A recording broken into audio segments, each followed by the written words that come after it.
Ayan, isa pa pong the best na palakpak para sa ating Panginoon. Para sa Lord yan, para sa ating Panginoong Jesus. Ayan, so kumusta po kayo? Di- Dito po? Paayos ng paayos? Dito? Pabadal ng pabadal? Paganda ng paganda, dito uli. Pag dito paganda ng paganda. Ay, pabuti ng pabuti. Ayan, so we are blessed po. Amen? So, salamat po sa bawat isa na nandito ngayon kahit merong umaambon-ambon, may samahang panahon, pero tuloy pa rin po tayo. Walang makakapigil upang tayo ay sumamba at magpuri sa ating Panginoon. Amen? Amen. Ayan, so bago po tayo mag-start, i-recite po natin ang Luke 4:18-19. Sabay-sabay po tayo. The Spirit of the Lord is upon me because He has anointed me to preach the gospel to the poor. He has sent me to heal the brokenhearted, to preach deliverance to the captives and recovering of sight to the blind, to set at liberty them that are bruised, and to preach the acceptable year of the Lord. Our God is Jesus. He is the Anointed One. Amen? Ang ating pong culture, number 1, I am a blessing, I am anointed, I am a deliverer, I am a good follower, I don't destroy, I build, I am not seasonal, I appreciate everyone and everything, I am part of something big, I am partnership with Christ, and the last, I am not extreme. Ayan. Ang ganda ng ating kultura. Ano po? Ito po ay isinasabuhay nating lahat. Yung una pa lamang na I am blessed. Oh, I am a blessing. Ang ganda nun. Ayan, so this month po ang ating pong team ay about mission and evangelism. And ang ating pong pag-uusapan sa umagang ito ay nasa Isaiah 6. Ito po ay pamagat na narito ako ang iyong isugo. Sa English po ay Here I am, send me. Tayo muna po ay mag-pray. Lord, pinagkakatiwala namin sa inyo, Panginoon, na magsalitang aming pagbubulayan. Salamat po sa iyong presensya na nasa aming kalagitnaan. Lord, kami pong lahat ay tutugon, O God, sa inyong panawagan. Kaming pong lahat ay gagamitin mo for the expansion of your kingdom. Salamat po. We entrust to everything. In Jesus' name, amen. Amen. Ayan, so sa verse, sa Isaiah 6:8 po, ay sa Isaiah ay ang nagsabi ng ganito, narito po ako ang iyong isugo. So si Isaiah po ay isang ordinaryong tao din na tulad natin. At natagpuan po ni Isaiah yung kabanalan sa ating Panginoon. Siya po ay pinatawad ng Panginoon. At ang pareho pong panawagan na ito ay gusto din pong ipaabot ng Panginoon sa ating mga buhay. Kasi po ang Lord naghahanap ng kanyang susuguin, ng kanyang ipapadala. At si Isaiah po ay nagsabing, narito po ako ang inyong suguin, o ako yung inyong isugo. Ayan. So balikan po natin yung ilang mga verses. Sabi po diyan sa Isaiah 6:1-8, sabi diyan, noong taong namatay si Haring Usuas, nakita ko si Yahweh nakopo sa isang napakataas na trono. Ang laylayan ng kanyang kasuotan ay nakalatak sa buong templo. Sa verse 2, may mga sirapin sa kanyang ulunan at ang bawat isa'y may 6 na pakpak, 2 ang nakatakip sa mukha, 2 ang nakatakip sa paa, at ang 2 yung ginagamit sa paglipad. So may mga angels of the Lord, silang mga kasamang ating Ama sa langit, at meron silang 4 na pakpak. So nakatakip sa mukha, sa paa, tapos ginagamit yung 2 paglipad. Sa verse 3, sabi doon, sinasabi nila sa isa't isa ang ganito, banal, banal, banal na Yahweh na makapangyarihan sa lahat. Sa buong daigdig ay puspos ang kanyang kaluwalhatian. Ang lakas ng kanilang tinig ay nayanig ang buong pundasyon ng templo at ang loob nito'y napuno ng usok. Sa verse 5, sinabi ko, kawawa ako sapagkat ako ay isang makasalanan at mula sa isang lahing makasalanan. Mapapahamak ako sapagkat nakita ko ang hari, si Yahweh na makapangyarihan sa lahat. So, yung mga serapin, sabi ko nga po na may mga pakpak sila. At ang sabi po ng mga Bible scholars, bakit tinatakpan ng serapin yung kanilang mga mukha, ay Ang sabi po doon, ito po ay paggalang at pagpipitagan sa lubos na kabanalan ng Diyos. Na kahit po yung mga makalangit na nilikha ay nagpapakita ng pagpapasakop at pagkamangha sa kabanalan ng ating Panginoon. Alam niyo po, nung si Moises po ay hiniling niya na pwede bang makita niya ang Diyos, ang sabi ng Panginoon, ang sabi ng ating Ama sa Langit, hindi mo ako pwedeng makita. Kasi kapag nakita mo ako, mamamatay ka. Ibig sabihin, ang makasalanan ay hindi pwedeng lumapit. Itong mga angels, sila yung mga angels na hindi pa nila matingnan ang ating Ama sa Langit sa sobrang kaluwalhatian at kabanalan. So, kung ang mga serapin ay nagtatakip na mukha sa harapan ng banal na Diyos, gaano pa kaya ang tayong may makasalanan? So, ayan, so sa verse 6, sabi doon, pagkatapos may isang serapin, sumipit ng baga mula sa altar at lumipad patungo sa akin. Idinampik niya ang baga sa aking labi at sinabi, ngayon, naidampik na ito sa iyong mga labi, pinapatawad ka na at nilinis na ang iyong mga kasalanan. Sa verse 8, sabi doon, at narinig ko ang tinig ni Yahweh na nagsasabi, sino ang aking ipapadala? Sino ang magpapahayag para sa atin? Sumagot ako, narito po ako ang iyong suguin. So, nai-imagine niyo po yung istorya. So, si Isaias po, isang propeta at nakita niya ang Panginoon. At alam niyo po, ang maganda po doon, hindi hinayaan ng Diyos na manatili si Isaias sa kanyang takot. Kasi sabi niya, kawawa ako, lahi ako ng makasalanan, mamamatay ako. Hindi hinayaan ng Panginoon. Pagkatapos niya sabihin, kawawa ako, dumating ang isang serapin at inilagay yung baga sa kanyang labi at pinatawad ka na, nilinis na ang iyong kasalanan. So bago magtanong ang Diyos, sino ang aking isusugo, ay nilinis muna si Isaias. So hindi nagtanong si Yahweh na sino ang aking ipapadala habang makasalanan pa si Isaias. So pinatawad muna siya bago nagtanong ang Panginoon, sino ang aking susuguin.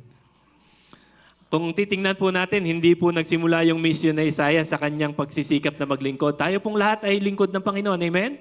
Tayo pong lahat ay nagsisikap na maglingkod sa ating Panginoon. Pero si Isaias po hindi siya nagpursige sa kanyang sarili. Nagsimula ito nang makita niya yung kabanalan ng Diyos. Nung makita niya yung kaluwalhati at kabanalan ng Panginoon, nakita niya yung kanyang mga kasalanan. At ang maganda po, pinatawad yung kanyang kasalanan. So bago masabi ni Isaias na narito ako, ay nagkaroon muna ng kawawa ako. Imagine niya, sabi niya, naku, kawawa ako kasi nakita ko yung kanyang kabanalan. Mamamatay ako. Pero bago niya sabihin, narito po ako, sinabi muna niyang kawawa ako. At bago sinabing isugo mo ako, nagkaroon muna ng pinatawad kita. Pinatawad ka ng Panginoon. Amen? So, bago tayo suguin ng ating Panginoon, kailangan munang mayroong pagsusuko ng buhay. Amen? Hindi pwede nating sabihin na hindi natin ibinibigay yung buhay natin sa Panginoon, pero sinasabi na agad natin na ipadala mo ako, suguin mo ako. Ngayon, para sa lahat ng mananampalataya, taas ang kamay ng mananampalataya, mga nananampalataya kay Jesus. Ayan. Ang tawag ng Diyos kay Isaias ay hindi lamang para sa kanya. Tayo rin ay tinawag na maging saksi. Sabihin nyo nga po, maging saksi ni Kristo at makibahagi sa kanyang misyon saan man niya tayo ipadala. So nakikita po natin yung mga hearing ngayon, di ba? Pang ilang araw na ng impeachment. Sinabi ni ganito. May mga saksi, may mga nagsasabi ng ganito. Ito yung sinabi niya. Na-recorded, di ba? Ang tanong ng Diyos, sino ang aking papadala, ay hindi lamang tanong kay Elias. Ito rin ay tanong ng Diyos sa bawat mananampalataya ngayon sa inyo at sa akin, sa ating lahat. Tulad ni Isaias, ang tugon, ano po yung ating magiging tugon? Pag sabi ng Lord, sino ang aking ipapadala, ano po ang ating sasabihin? narito po ako, Panginoon, akong isugo mo. Amen. Pwede po ba yan? Pwede kaya? Amen, amen. Noon po ako'y tinawag ng Panginoon, ako po ay, ang dami ko ring dahilan. Hindi naman agad ay tuloy-tuloy na naglingkod tayo sa Panginoon. At sa umpisa talagang hindi yun yung ginagawa mo eh. Pero kapag naunawaan natin ito, na tayo bilang mananampalataya, tayo ay kabahagi. Amen? Sa ipinapagawa ng Panginoon. Tayong lahat ay magiging saksi ni Kristo para sa kanyang misyon. Gagamitin tayo sa kanyang misyon saan man niya tayo ipadala. Amen? Ano po ba yung nakataya dito? Bakit ganun kahalaga ito? Ang laki po ng nakataya dito. Ang nakataya dito ay hindi lamang simpleng gawain o ministry. Ang nakataya ay mga kaluluwa. Marami pang hindi nakakakilala kay Kristo. Kung walang magbabahagi ng mabuting balita, paano sila makakarinig? Marami pong naghihintay at pinipili ka ng Diyos. Tayong lahat pinipili ng Diyos upang magdala ng mensahe ng kaligtasan. Again, ang nakataya ay kaluluwa. Sobrang halaga ng kaluluwa sa ating Panginoon. May mga tao po kasing hindi pumupunta sa church, pero meron kang nakakasama sa opisina, meron kang nakakasama sa school, meron kang kasama sa bahay, ikaw ang ipinadala ng Diyos para sa kanila. Amen? Pwede po ba tayo magsabi ng amen doon? Amen? Sabihin natin, gamitin mo po ako, Lord. Alam niyo po, yung simpleng pag-i-invite lang ay malaki na yung magagawa. Hindi naman natin kailangang alam lahat. Pero ngayon, ang ganda na, ang bilis na. Sino po yung may mga cellphone? Lahat naman, di ba? Lahat may AI na, ang bilis na. Ano yung isi-share ko ngayon patungkol sa kaligtasan? Gusto kong bahaginan yung aking kaklase. Lalabas ng lahat. Sabihin mo itong salvation verse. Sabihin mo ito. Lahat andito na. Noong una, maghahanap ka ng... Ang daming pong hahanapin para... humanap ka ng may share mo. Ayan. So tayo po ay meron pong ginaganap po dito sa Mandaluyong na ang tawag po natin ay life group. Ayan. So, ibinabahagi natin si Kristo, hindi lamang si Kristo, pati yung buhay po natin. Amen?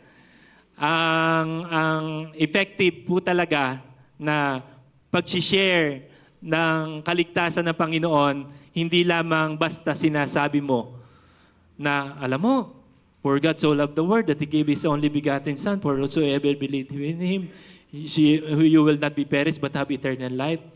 Ay yung for God so loved, iparamdam mo yung for God so loved. Dapat nakikita sa iyo yung love.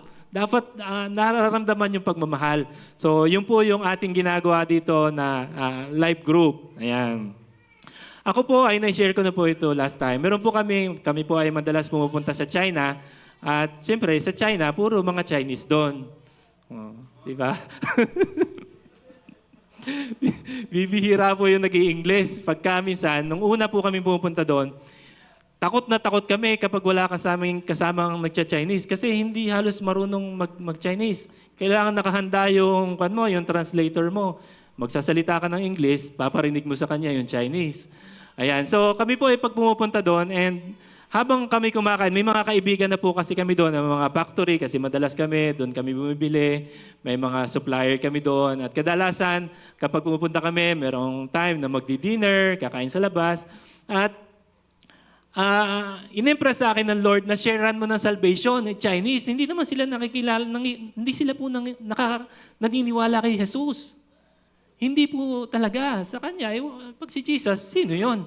Parang gano'n. So, kailangan mo lang. So, dala-dala ko lang po itong aking iPad. Meron akong nakasave dito na English, lahat na salvation. Meron ding Tagalog version na salvation. So, siyempre, pagbukas ko ngayon, nandun ang lahat. Siyempre, dudugo ng konti yung ilong mo kasi i-Englishin mo lahat. Pero ang point po doon ay kapag may ipinapasabi ang Lord, kapag may ipinapagawa ang Panginoon, kailangan gawin po natin katulad na Isaias, sino ang aking susuguin? Sino ang magsasalita para sa atin? Hindi na po pwedeng bumaba dito ngayon ang ating Panginoon. Andun na siya sa langit. Tayo pong lahat na tumanggap at nakaranas, mga mananampalatayang nakaranas ng kaligtasan ng Panginoon, tayo pong lahat yung gagamitin. Again, ang nakataya po dito, kaluluwa. Gusto ko pong bigyan uli ng diin, we are eternal being. Ang buhay natin walang dulo, walang katapusan. Ang akala natin na pag natapos ang 100, 120 maximum dito sa mundong ito'y tapos na. No! Nagsisimula lang yon. Meron pong another buhay na naghihintay at ito po yung at stake. Ito yung nakataya. Ito yung kaluluwa. At kung nasan ka ngayon, ikaw ay gagamitin ng Panginoon dyan. Amen? Hindi mo kailangang perfect. Hindi mo kailangang sobrang daming alam.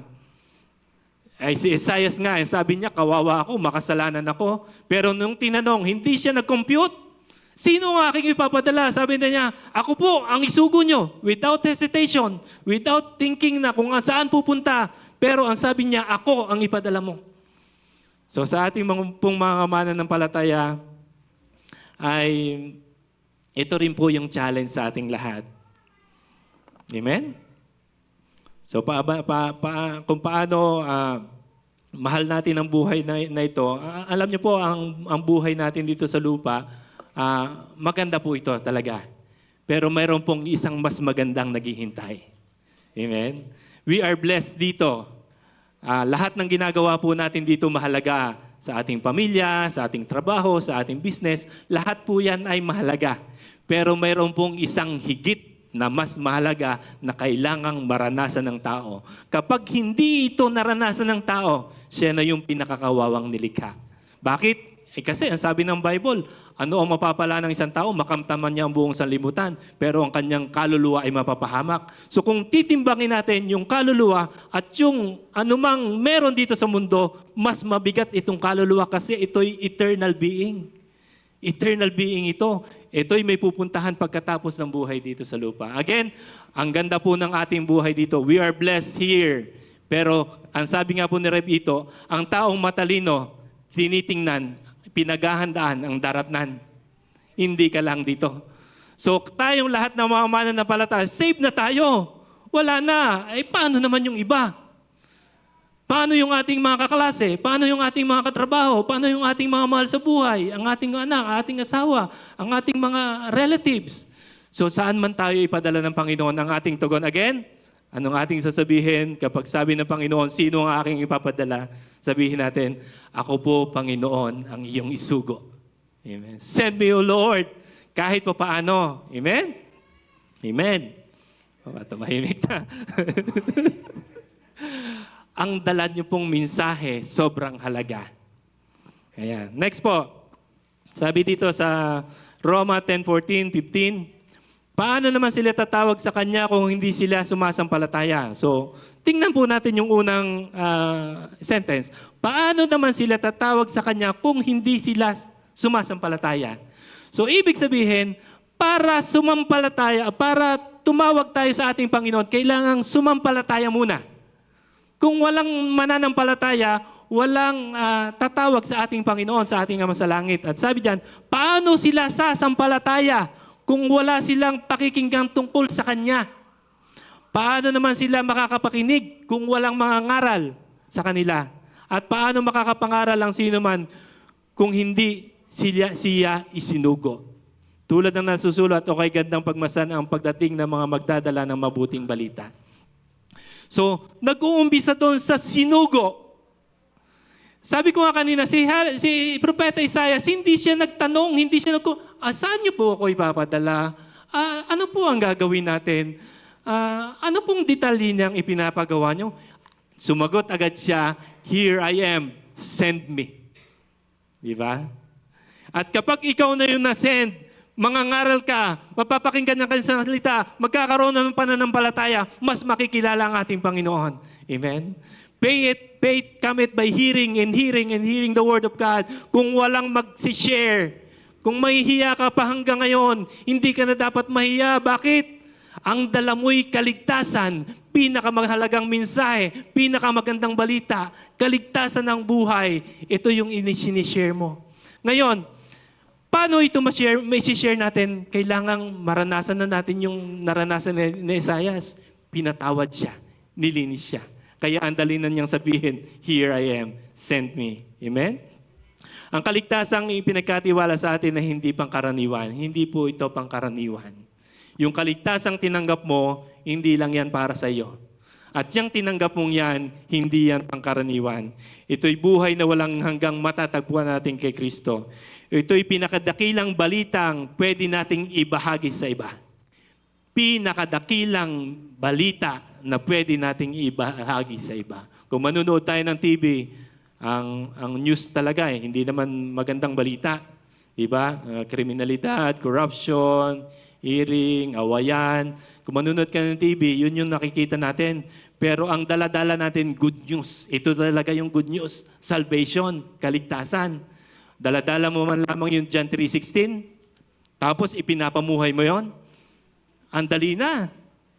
Kapag sinabing, gusto mo bang tanggapin si Jesus, hindi po maraming ritual, hindi rin po relihiyon, hindi rin relihiyon na magliligtas, hindi rin ako.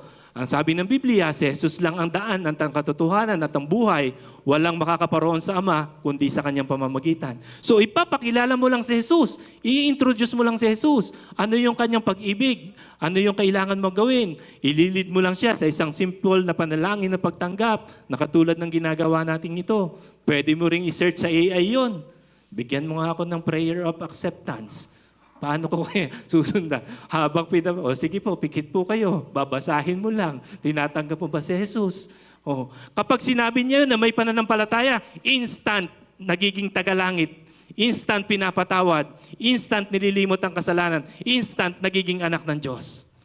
Can you imagine yung dala-dala mong mensahe na good news na pwedeng maranasan ng iyong kaklase, ng iyong kaopisita, ng iyong kaibigan na pwede mong i-share? Hindi ko naman pwedeng i-sharean yung kakilala ni Pastor Aubrey. Hindi ko naman kakilala Di ba? Pero ito ay gagamitin kung nasaan man tayo. Amen? Tayo ay pinili niyang daluyan upang ipahayag ang mabuting balita. Mahal ng Diyos ang bawat kaluluwa. Kaya mahalaga sa Kanya ang misyong ito. Kaya po si Jesus pumunta dito para sa mga kaluluwa. Hindi dyan sa katawan po natin. Kasi itong katawang ito, babalik ito sa lupa. Pero kaya pumunta dito si Jesus para sa ating mga kaluluwa. Amen? Next slide po. Kung ang Diyos ay nagpadala ng kanyang anak upang iligtas ang mga tao, hindi ba't, ayan, ang ganda nito, hindi ba't karapat dapat lamang na ipadala rin niya tayo upang ibahagi ang balitang ito? Ibabahagi mo lang yung balita na si Jesus pumunta dito, nagligtas, isi-share mo lang yon. Hindi naman ikaw yung magliligtas. Amen? Taas ang mga kamay ng mga talagang bold na mag-share. Umpisahan mo lang yan, sasabihin mo lang. Halimbawa, meron kang kaibigan nagsasabi, may problema. Alam mo, mahal ka ni Jesus. Yeah. Bakit naman? Edi umpisa na yung conversation niya. Hindi, wag naman yung masyadong churchy na makasalanan ka, wala ka, pupunta ka sa impyerno. Wag naman ganun. Ipapadamo mo yung pag-ibig kasi yung pag-ibig na kailangang maranasan ng sineshare natin. So again, hindi ba't karapat dapat lamang na ipadala rin niya tayo upang ibahagi ang balitang ito? Amen. Ang tugon po ni Isaiah sa tanong ng Diyos ay nagpakita ng tugon sa Isaiah sa tatlong katangian ng isang taong handang gamitin ng Panginoon. Ito po yung katangian ng handang gamitin ng Panginoon. Una, pagiging handa. Sabi ko kanina, hindi naman siya nag-compute, hindi naman siya nag-evaluate. Lord, saan mo ako ipapadala? Handa siya agad. Send me, Lord. Saan ba yan? Pagsunod at pananampalataya, susumunod siya kahit hindi niya lubos alam ang buong plano ng Panginoon. At dedicated siya sa mission. Inuna niya ang layunin ng Diyos kaysa kanyang sariling kaginhawaan. Ang mga katangiang ito ay dapat makita rin sa ating pagtugon sa tawag ng Diyos. Ito po yung katangian na dapat meron din sa ating mga buhay. Mahalagang pansinin po natin si Isaiah nung sinabi niyang narito ako isugo mo, nakita muna niya ang kabanalan ng Diyos. Naranasan niya ang biyaya at ang pagpapatawad. Gayon din ang buhay po natin. Ang tunay na paglilingkod nagsisimula sa pusong binago ng Diyos. So kung paano ito yung dati tayo at tayo ngayon ay binago ng Panginoon na sabi ng Biblia, ang tumanggap kay Kristo isang bago ng nilalang, yun lang yung bagong nilalang, yun lang isi-share mo. Kaya mo mag-share kasi isa ka ng bagong nilalang. Hindi naman yung isinishare mo yung buhay mo eh. Ang isi-share mo lang ay si Jesus. Amen? Okay, so paano tayo tutugon sa pinapagawa ng Diyos? Number 1, ihandog ang sarili at tumugon agad. Yan. Hindi muna tinanong ni Isaias ang tungkol sa detalye ng mission. Ang una niyang tugon, narito ako ang iyong isugo. Ang pagtugon sa Diyos ay nagsisimula sa pagsuko ng ating sarili sa Kanya. So, alam niyo po, hindi hinahanap ng Lord yung mga pinakamagagaling. Ang hinahanap niya yung pusong handang magpasakop, yung handang sumunod. Na anuman ang Kanyang ipinapagawa, ay iyahandog natin ang ating mga sarili at tutugon tayo agad. Amen. Halimbawa, may nagpapapray sa iyo, may problema. Right there and then, titigil ka. Ipag-pray mo na agad. Ngayon, halimbawa, Pastor Aubrey, may problema ako. Pwede bang ipag-pray mo ako? Bago mo ipag-pray, patatanggapin mo muna kay Jesus. Yun po yung, kasi yung hinihinga natin ng blessing, si Jesus, kailangan tanggapin muna niya para maranasan yung blessing na hinihingi niya. So kung halimbawa humingi siya ng kagalingan, si Jesus pinagmumula ng kagalingan, kailangan tanggapin mo muna si Jesus. Simpleng panalangin, Panginoon, tinatanggap kita, Panginoon Jesus, patawarin mo kung sa aking kasalanan. Simple as that. Tapos ipagpe-pray mo na. Amen? Amen. So handa na po tayo. Inihahandog na natin ang ating sarili at tutugon tayo agad. Amen? Wala na, nag-amen. Ang sabi po sa Roman 12:1, ialay ninyo ang sarili bilang isang handog na buhay. So hinihikaya tayong ialay natin ang buhay bilang isang buhay na handog sa Diyos. So hindi lamang bahagi ng ating buhay ang nais ng Panginoon, nais niya yung ating buong pagkatao. Na minsan kasama po yung bulsa natin. Yung ating pong mga life group na ginagawa po dito, kasama po yung bulsa. Kasamang ililibre mo sila kahit simpleng french fries. Kapag may pagkain, mas magandang usapan. Mas madaling tanggapin yung sineshare mo. Kami po ang trabaho ko po ay sa technical. At kami po ay may mga projects na ginagawa, madami. At hindi lahat ng projects ay smooth. Mayroong mga kliyente na matatapang, masusungit, may mga pag ibinibigay mo yung mga kailangan, pinag-usapan, laging may balitaktakan. At ang ginagawa po namin, kapag nagmi-meeting, ang lagi namin ginagawa, meron po kaming budget for representation na dalhin mo kahit saan mahal na restaurant, pakainin mo. At kapag napakain mo sila, paglabas nyo sa restaurant, magkaakbay na kayo, pare na ang tawagan nyo. Magkumpare na agad kayo. Bakit? Kasi iba yung may pagkain. Iba yung kapag pinakain mo na, madali na. Oh, wala nang problema yan. Ayos na yan. Pero nung nagmi-meeting pa kayo, lahat kontra. Pero nung mapakain mo, may dala kang something na food, wala. Ayos na yan. Wala nang problema yan. So, minsan, kasama talaga yung ating pagpapakain. Kasama po yung ating bulsa. Yung iba po, sila po ay nagiging kingdom provider. Ayan. Sila yung mga nagsusupport. Ang sabi po diyan sa Santiago 1:22, mamuhay kayo ayon sa salita ng Diyos. So hindi sapat po na naririnig lamang natin ang salita. Ang tunay na pagsunod ay nakikita sa agarang pagtugon at pagsasagawa nito. So ang ating pong challenge at hamon sa ating lahat, kapag nagsalita ng Diyos, handa ba tayong sumunod agad? Alam niyo po, sa Bible ay talagang mayroong mga pagkukorek. At may mga talagang aalisin ang Panginoon sa ating mga buhay. At hindi po madali sumunod agad. Pero si Isaiah, kita natin, talagang sumunod agad. Amen? Pangalawa, paano tayo tutugon sa pinapagawa ng Diyos? Magtiwala at unahin yung misyon. Kung titingnan po natin dito, hindi po alam ni Isaiah yung detalye. Nung ipinapagawa sa kanya, pero sumunod na siya agad. Madalas, gusto muna nating malaman ang buong plano ng Diyos bago tayo sumunod. Halimbawa, pag sinabi ng Panginoon, ipapadala kita sa Iran, Ay, sabi ng Lord yun. Ay, ako kontra ka na. Ay, di ba? Oh, ang hirap doon. Nagigera doon. Minsan talagang tatanungin muna natin, Lord, saan mo ipapadala? Pero kahit hindi natin alam ang detalye, magtiwala tayo kahit hindi natin alam ang buong plano. Ang Lord ang simula at wakas. Hindi pa nadating yung bukas, ando na siya. Alam niya yung the best. Kasi tayo, nasa present lang tayo eh. Dinaanan natin yung past, nasa present lang tayo. Nagpaplano lang tayo para bukas. Ay ang Panginoon, nandun na sa future. Naghihintay na siya doon. Hindi siya bound ng time. Naandun na siya. Kaya alam niya yung the best. Kaya pag nag-compute tayo doon sa present, parang mali parang hindi yata. Sumunod ka lang sa ipinapagawa ng Panginoon. Magtiwala ka. Unahin mo yung mission na ipinapagawa ng Panginoon. Again, our mission, this is not a simple mission to share the good news para sa iba. Sobrang halaga nito. Pinakamahalaga nito. Wala nang hihigit na mas mahalaga dito. Kaya pagka yung pong mga taga-santol, kanina nalungkot ako, Pastor, hindi po kami makakasimba kasi umuulan.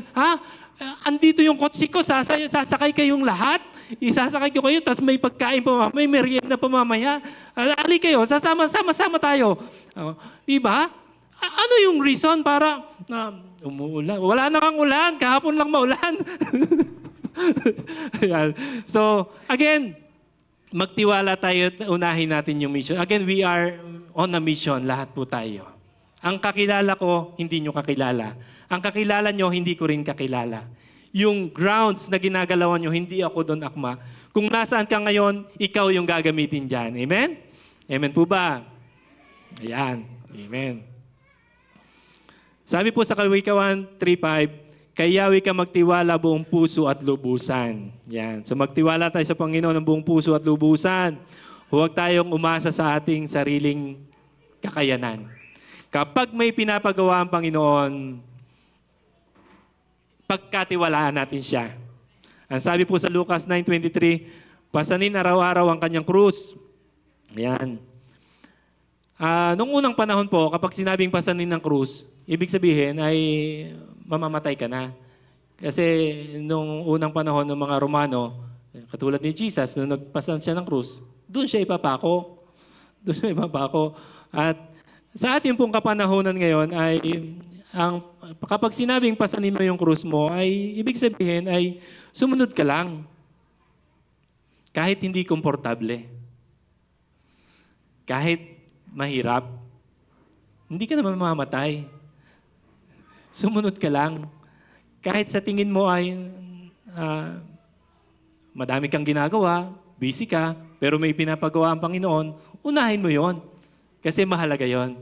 Amen? Amen? Ang tunay na pagsunod ay makikita kapag pinili nating sundin siya kahit may kapalit na sakripisyo. Lagi pong may sacrifice. Lagi po tayong may isa-sacrifice. Kapag pinili mo yung isang bagay na yon, ibig sabihin, mahalaga yon. Kaya kapag nagdahilan ka na, Pastor, hindi ako makakasimba, may pinili kang hindi, may pinili ka na mas ipinriority mo para sa Lord. Amen? Ibig sabihin, kapag pinili mo yung isang bagay na yon, ay pinriority mo yon. Amen? So sa ating pong pagsunod sa Panginoon, kahit may sakripisyong kapalit, gagawin po natin. Amen? Amen. Palakpak naman po ang mga active pa. Alam niyo po ang ating sasabihin mamaya, here I am, send me. Ano ang inuuna natin ngayon? Ang ating kaginhawahan, mga plano, seguridad, o ang mission ng Diyos sa ating mga buhay? Again, gusto ko pong ulitin muli, mahalaga yung ating ginagawa dito sa mundong ito, trabaho, hanapbuhay, kakain, pero hindi lamang yon. Meron pang higit na mahalaga, ito yung mission ng Diyos na ipinapagawa sa atin. At ikaw, ako, tayong lahat ay gagamitin dito. Can you imagine na kapag tayo humarap sa Lord, papalakpakan ka ng Panginoon, here, good and faithful servant, come Enter to the joy of your master. So, napakasarap marinig na kapag tayo'y umakyat sa langit, ay pinupuri tayo, napakabuti, ginawa ang lahat para sa akin, tinatanggap kita, halika, makibahagi ka sa aking kagalakan. Ang sarap nun. Amen? Pangatlo, paano tayo tutugon sa pinapagawa ng Diyos? Maging saksi ng may pagpapakumbaba. So tinawag tayo ng Diyos hindi upang dakilain ng ating sarili, kundi upang ituro ang tao kay Kristo. Ang saksi po, so si Jesus dapat po ang bida, hindi tayo. Kapag nagkukwento tayo, wag yung puro buhay mo ang ikukwento mo, ang galing-galing ko, ang galing-galing. Wag ganon. Ikukwento mo si Jesus, hindi ikaw. Kailangang mai-inlove sila kay Jesus, hindi sa'yo. Yan. Kailangan mas magtitiwala sila kay Jesus, hindi sa'yo. Ayan. So sa Gawa 1:8, sabi dyan, kayo'y maging mga saksi. So sinabi ni Jesus na tayo'y maging kanyang saksi sa kapangyarihan ng Banal na Espiritu. Ang saksi po ay hindi sentro ng kwento. Ang ginagawa po ng saksi ay tinuturo lang yung katotohanan tungkol sa ibang tao, tungkol sa ganito, o tungkol sa ating mission, ipinapakilala si Jesus. Yun lang ang trabaho ng saksi. Nakikita niyo yung saksi, di ba? Anong nakita mo? Ganito. Pumasok siya sa ganito. Hindi ikaw. Ang saksi, ipinapakilala mo lamang yung sentro ng kwento. Walang iba kundi si Kristo. Amen? Kapag tayo naging epektibong saksi, hindi tayo ang maaalala ng tao kundi si Kristo. Kailangan makilala si Kristo, hindi ikaw. Hindi tayo makikilala kundi ang kanyang pag-ibig, biyaya, katotohanan at pagkilos sa ating buhay. At ang sabi po diyan sa Pilipos 2:3-4, magpakumbaba kayo. So dapat ang ating gawin ay kung paano natin i-share si Jesus na andun yung pagpapakumbaba. Hindi pagmamataas, hindi naghahangad na tayo yung matanyag. Kailangan si Jesus yung makilala. Amen? So kapag naglilingkod tayo, sino ang nakikita sa ating buhay? Ang ating sarili ba o si Kristo? So dapat si Kristo po yung nakikita. Tayo ay saksi lamang. Alam nyo, ako'y binago ng Diyos. Alam nyo, napakabuti ng Panginoon. Talagang ipinoprovide niya lahat ng aking pangangailangan. Alam nyo, si Jesus talagang healer siya. Alam nyo, si Jesus talagang provider siya. Siya yung ibibida mo. Siya yung ikukwento mo. Ay totoo namang ang ating Panginoon ay manggagamot. Ang ating Panginoon ay tagapagligtas. Ang ating Panginoon ay pinagmumulahan ng lahat ng pagpapala. Ayan, sa ating next slide po, ang tunay na saksi ay hindi nagtuturo sa sarili, itinuturo niya ang tao kay Kristo. So ikaw ay magbibigay lamang ng direction. Hindi ikaw yung direction, hindi ikaw yung pupuntahan. O paano pupunta kay Kristo? Ipapakilala mo lang si Jesus. Mag-share ka lang. Huwag kang matakot. Hindi ikaw ang magliligtas. Ngayon, huwag mo na naman sasabihin, i-share mo na, ano ka ba? Bakit hindi ka pa nagbabago? Ay, na-share ko na sa yung kailangang layuan mo, iwasan mo yan. Hindi rin ikaw ang Holy Spirit. Ang trabaho ng Holy Spirit, huwag mong kukunin. Ang trabaho ng Holy Spirit, siya yung magkukonvict, siya yung magbabago ng buhay. Ang gagawin mo lang, ibubuka mo lang yung labi mo, i-share mo lang. Kung ano yung naranasan mo, magiging witness ka lang, i-share mo lang si Jesus. Kung paano ang Diyos kikilos, siya na ang bahala. Kung paano ang Banal na Espiritu kikilos, siya na ang bahala. Ang kailangan mo lang ay sabihin, "Here I am, Lord, send me." Ano po yung pinapasabi mo? Ano po yung kailangan kong gawin? Amen? Amen. Wala na. Patapos na po tayo. Ito po yung maganda sa next slide. Ang pangako ng Diyos sa susunod sa kanyang tawag. Ang dami ng pangako, ang ganda. Ang ganda ng pangako. Picturean po natin. Tingnan natin yung mga verses niyan. Ang sabi diyan, kapag tayo ay, kung titingnan po natin yung pagsunod ni Esaias at yung pong Great Commission sa Matthew 28, ang sabi po doon ay hindi lamang niya tayo sinugo na mag-isa. Sinugo niya tayo kasi meron siyang ipaparana sa ating buhay. Unang-una, yung kanyang presensya. Ang sabi diyan, ako'y laging kasama mo. So kung nagtatanong ka, Lord, kasama ba kita? Sumunod ka sa pinapagawa ng Panginoon. Kasi ang pangako ng Panginoon, go and make disciple of all nations at sasamahan kita up to the end of the world. Ang ganda, no? Na ikaw pala'y hindi iiwanan ng Panginoon kapag nakibahagi ka doon sa Great Commission, doon sa ipinapagawa ng Panginoon.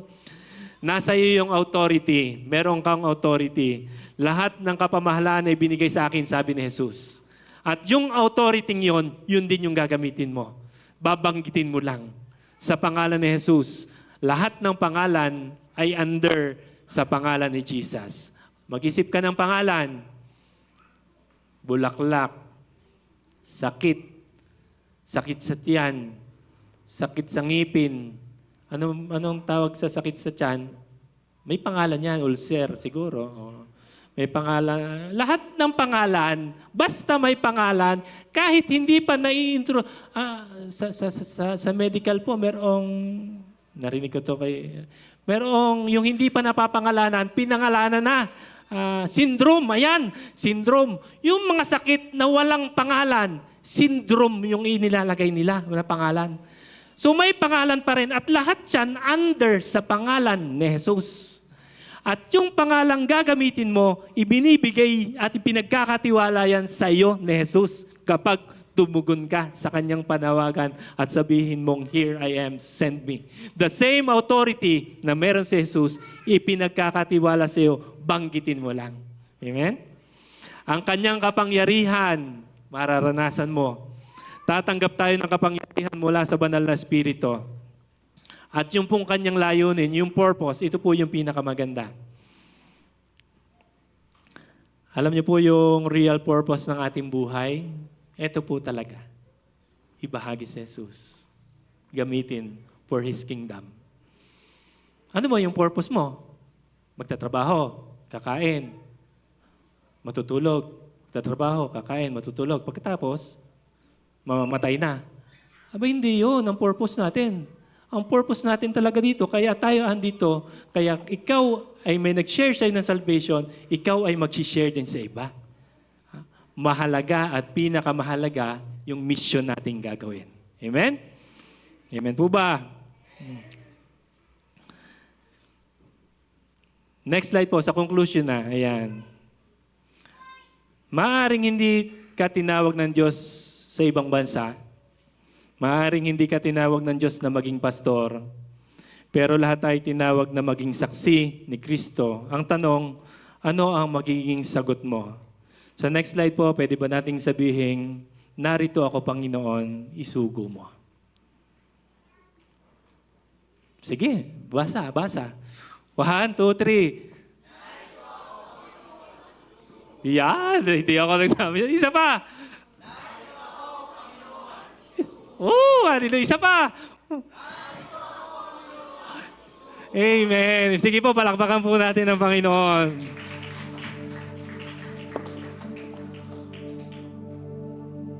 Ako'y naniniwalang tuwa-tuwa ang Panginoon. Kapag po may pagkakataon, hindi ko po sinasayang. Sabi ko nga po, nakukwento ko na ito, kapag umuwi po kami sa aming probinsya sa Mindoro, pinupuntahan ko talaga yung mga tiyahin ko. Dinadalhan ko ng simpleng pagkain, tapos sharean ko na. Patatanggapin ko na. Okay lang patanggapin ng paulit-ulit. Okay lang yon. At ikaw yung gagamitin kung nasaan ka ngayon. Hindi po mahirap, maniwala ka. Andito ng lahat available. May cellphone ka, andyan lahat. Ano yung isi-share ko, andyan ng lahat. Ang kailangan mo lang sabihin, narito ka, Panginoon, sugo mo. Kakaibiganin mo muna, saka mo ikukwento si Jesus. Sige po, tayo pong lahat ay tumayo. Awitan natin ng Panginoon.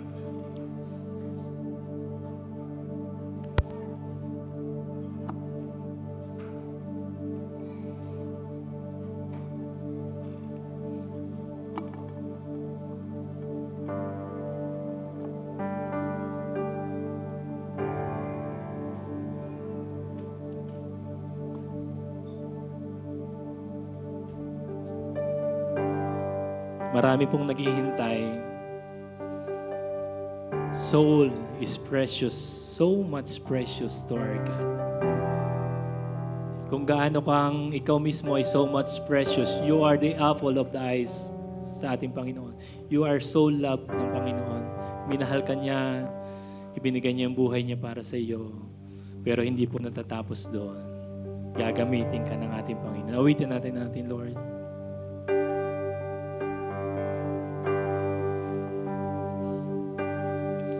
Here I am, use me for your glory. Here I am, I will praise your name. Here I am, I will do what you want me to do. 'Cause my life is yours, I'm for you. Here I am, use me for your glory. Here I am, I will praise your name. Here I am, I will do what you want me to do. 'Cause my life is yours, I'm for you. Here I am, use me for your glory. Come on, sabihin natin sa Lord. Here I am, I will praise your name. Sabihin mo, here I am, Lord. Here I am, I will do what you want me to do. 'Cause my life is yours, I'm for you. Here I am, use me for your glory. Maraming naghihintay. Here I am, I will praise your name. Gagamitin ka ng Panginoon. Here I am, I will do what you want me to do. 'Cause my life is yours, I'm for Isa you. pa. Here I am, use me for your glory. Here I am, I will praise your name. Here I am, I will do what you want me to do. 'Cause my life is yours, I'm for you. Here I am, use me for your glory. Here I am, I will praise your name. Here I am, I will do what you want me to do. 'Cause my life is yours, I'm for you. Oh.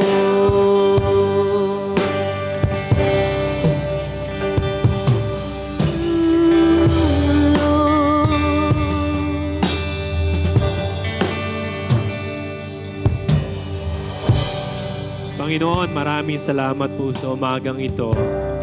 Kami pong lahat na narito ngayon ay naunawaan kung gaano kahalaga ang misyong ito na ipinagkakatiwala mo sa aming mga buhay. Pinili mo kami, Panginoon, bilang mga saksi at hayaan mo, Lord, sa aming mga buhay, kami po ay patuloy na magsasabing, narito ako, Panginoon, isugo mo ako. Send me, O Lord, gamitin mo ako para sa iyong kaharian, para ibahagi ang kaligtasan para sa iba. Gamitin niyo po kaming lahat, Panginoon. Gamitin niyo po kami sa aming mga kapamilya, sa aming mga mahal sa buhay, sa aming mga katrabaho, sa aming mga kaklase. Mag-i-invite kami, Panginoon.